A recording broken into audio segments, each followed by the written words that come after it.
يا ابطال، وينكم يا عشاق الوينجز الأجنحة؟ ومو أجنحة اليوم، أجنحة ديك رومي. نعم، تعرفون جناح الدجاج يصير ميبس دائما. اليوم جبت لكم لحوم ولحوم جناحات. يلا نبدي، بسم الله. ناخذ لنا عظمة من هذا الجنوح. شنو من الجناح هذا؟ بسم الله.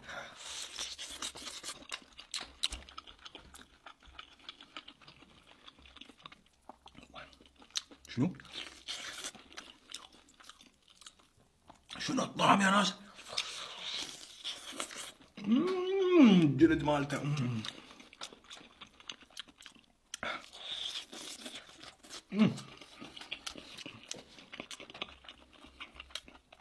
شوفوا لي كمية اللحم اللي بيه. هذا جناح واحد. نعم جناح. شوفوا لي عظمة الجناح الديك الرومي. هوبو، شوفوا اللحم اللي بيه. شوفوا اللحم، لحم الجناح.